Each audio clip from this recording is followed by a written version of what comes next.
Good morning student, my name is Sumit Sharma और आज हम पढ़ने जा रहे हैं अपने सोशल स्टडी के लेसन 26 जिसका नाम है the study of local map यानी स्थानीय मानचित्र का अध्ययन। आज के इस लेक्चर में हम जानेंगे कि किसी क्षेत्र विशेष के भौगोलिक ज्ञान के लिए मानचित्र की उपयोगिता क्या है। इसके अलावा कॉन्टूर लाइंस की मदद से किसी क्षेत्र के लैंडफॉर्म को समझना और लोकल मैप के आधार पर उसके भौगोलिक स्वरूप, वनस्पति आदि की जानकारी प्राप्त करना। So let's begin. हम अपने प्रीवियस क्लासेस में यह पढ़ चुके हैं कि पृथ्वी या उसके किसी भाग की समतल सतह पर पैमाने के आधार पर रूढ़ चिन्हों से चित्रण मानचित्र या मैप कहलाता है। हम मैप की सहायता से किसी एरिया के वेरियस फीचर्स को हम जान सकते हैं।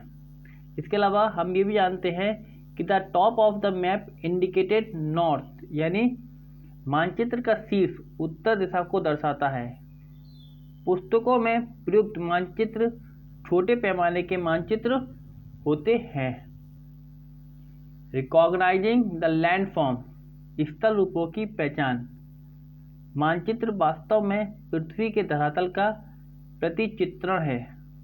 धरातल कहीं भी एक जैसा नहीं होता, कहीं ऊंचा तो कहीं नीचा, कहीं समतल है तो कहीं ऊबड़ खाबड़। इसे ही धरातल का उच्चावच कहते हैं यानी लैंडफॉर्म ऑफ द सरफेस कहते हैं।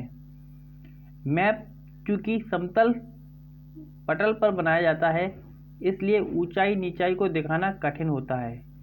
इस कठिनाई को दूर करने के लिए हम मैप में कंटूर लाइन और विभिन्न रंगों का प्रयोग किया जाता है।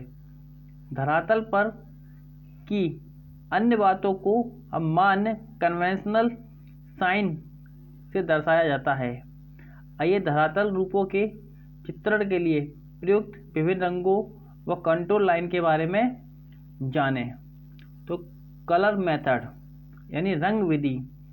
धरातल की ऊंचाई नीचाई नापने के लिए समुद्र के जल की सतह को आधार माना जाता है। यदि मानचित्र में किसी स्थान की ऊंचाई 200 मीटर प्रदर्शित की गई है तो उसका तात्पर्य है कि यह स्थान समुद्र की सतह यानी सी लेवल से 200 मीटर ऊंचा है। ऊंचाई के आधार पर ही पृथ्वी के धरातल के विभिन्न नाम दिए गए हैं, जैसे मैदान यानी प्लेन, प्लेट्यू, माउंटेन आदि।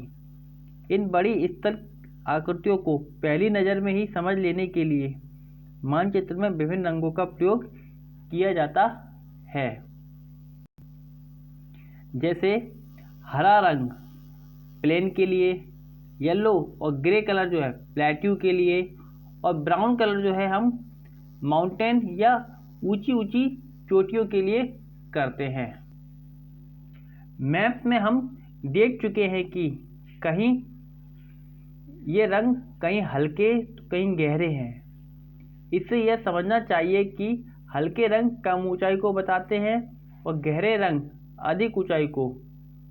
हल्का हरा रंग निचले मैदानी भाग को बताएगा, वहीं गहरा हरा रंग अधिक ऊंचे मैदानी भाग को। ऊंचे उठते स्थल भागों का रंग पीला होता जाता है, जबकि ऊंचे प्लेट्यू एरिया का रंग भूरा। यही बात माउंटेन के रंगों में भी दिखाई देती है। कम ऊंचे पर्वत गहरे भूरे या हल्के कत्थई रंग के होते हैं, वहीं ऊंचे पर्वत गहरे ब्राउन कलर के होते हैं। यहाँ एक बात और ध्यान देने वाली यह है कि पहाड़ों की ऊंची चोटी की ऊंचाई दिखाने के लिए वहाँ ऊंचाई संख्या में लिखी होती है। जैसे एवरेस्ट के स्थान पर 8848 लिखा होगा, जिसका मतलब होता है यह स्थान समुद्र सतह से यानी सी लेवल से 884 मीटर ऊंचा है। जैसे पृथ्वी के धरातल की ऊंचाई उनके रंगों और उनकी हल्की और गहरी होती अभाव से पता चलता है, वैसे ही समुद्र की गहराई भी विभिन्न शेड से दर्शाई जाती है। मानचित्र में समुद्र नीले रंग से प्रदर्शित किया जाता है। आप देखिए, स्थल भाग के निकट समुद्र कम गहरा होने के कारण उसे हल्के नीले रंग से दिखाया गया है। समुद्र की गहराई जैसे जैसे बढ़ती जाती है, रंग का नीलापन वैसे वैसे गहरा होता जाता है। समुद्र के गहरे गड्ढे या खाइयाँ बहुत गहरे नीले रंग से दिखाई जाती है। जैसे पर्वत की चोटी की ऊंचाई लिख दी जाती है, वैसे सागरीय खंड की गहराई भी अंकित कर दी जाती है। मानचित्र में रंगों की विभिन्न आभाओं को देखकर हम एक नज़र में ही स्थल भाग के उच्चावच को जान जाते हैं, यानी लैंडफॉर्म को हम जान जाते हैं। धरातल के समतल निचले भाग मैदान ऊंचे उठे, किंतु ऊपर से लगभग समतल भाग को हम प्लेट्यू तथा अपने आसपास के भूभाग से बहुत ऊंचे उठे शिखर वाले भाग पहाड़ कहे जाते हैं। अब हम देखेंगे कंटूर्स के बारे में, यानी समुच्च रेखा विधि के बारे में। रंगों के माध्यम से हम लैंडफॉर्म के विभिन्न रूपों का एक मोटा अनुमान लगा सकते हैं, लेकिन उनकी बारीकियों को नहीं जान सकते। मान लीजिए, रंगों के आधार पर हमने एक स्थल आकृति का अनुमान लगा लिया कि यह प्लेट्यू है, किंतु हम यह नहीं जान पाएंगे कि इसकी वास्तविक ऊंचाई कितनी है, इसके चारों ओर के ढाल एक समान है या नहीं, इसमें कहीं गड्ढा है या नहीं। इसी तरह स्थल के अन्य जो लैंडफॉर्म है की बारीकियों को भी हम रंगों के माध्यम से आसानी से नहीं जान सकते। धरातल की बनावट और ढाल संबंधी छोटी छोटी बातों को भी पूरी शुद्धता से मानचित्र पर प्रदर्शित करने वाले माध्यम या विधि को ही कंटूर लाइन कहा जाता है। जैसा इनके नाम से ही पता चलता है कि ये वे रेखाएं हैं जो सी लेवल से एक समान ऊंचाई वाले स्थानों को मिलाती हुई मैप पर खींची जाती हैं। प्रत्येक कंटूर लाइन पर उसकी ऊंचाई अंकित होती है। अंकित समोच्च रेखाओं के बीच की दूरी या निकटता उस भाग के ढाल को प्रकट करती है। समोच्च रेखा यदि नज़दीक नज़दीक हैं तो इसका मतलब है कि भूभाग का ढाल अधिक है। यदि कंटूर लाइन के बीच अधिक अंतर होना ढाल की मंदता को बताता है। इसी तरह जो कंटूर लाइन द्वारा धरातल के छोटे छोटे रूप को मानचित्र पर अंकित किया जा सकता है, यह मानचित्र पर अंकित कंटूर लाइन द्वारा जाना या समझा जा सकता है। Let us know few landforms with the help of contour lines.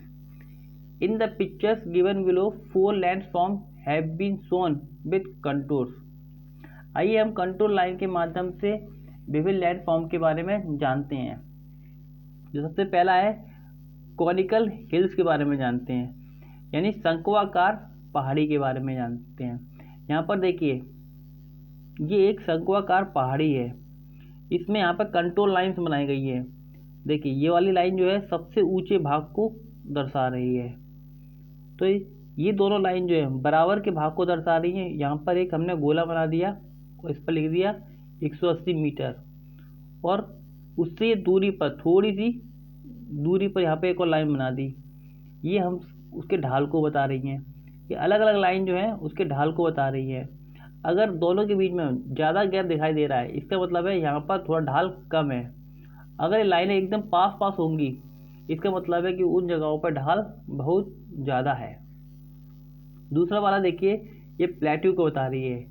Plateau जो होता है उसके ढाल बहुत ज़्यादा तीव्र होते हैं और ऊपर से समतल होता है। तो ये कंटूर लाइन में जो बीच वाला एरिया जो छोड़ दिया गया है यहाँ पर, ये बता रहा है कि समतल है। यहाँ पर देखिए, इस सर्किल के द्वारा ये बताया जा रहा है, और बीच में जो एरिया जो समतल है उसको छोड़ दिया गया है। इसके अलावा ये वाली लाइनें जो है काफ़ी पास पास में है, इससे पता चल रहा है कि यहाँ पर ढाल जो है बहुत अधिक है। तीसरे वाला जो कंटूर है वो देखिए यहाँ पर एक वी शेप की रिवर वैली को दर्शा रहा है। इसमें ये वाला भाग ऊंचा है तो इसको यहाँ पे 200 मीटर से बता दिया गया और एक कंट्रोल लाइन यहाँ पे बना दी गई। उसके निचले भाग को यहाँ पे 150 मीटर की ऊंचाई पे ये कंट्रोल लाइन बना दी गई। उसके थोड़ा और नीचे की तरफ यहाँ पर हमने 100 मीटर पे एक और कंट्रोल लाइन बना दी, या उसके और नीचे यहाँ पे 50 मीटर पे एक और कंट्रोल लाइन्स बना दी। और सबसे नीचे वाला जो भाग है वो हमको दिखा रहा है सबसे गहरा वाला भाग। तो ये जो शेप है ये हमको वी शेप वैली के बारे में बताता है। तो आशा करते हैं कि आपको आज का लेक्चर समझ में आया होगा। God bless you. Thank you.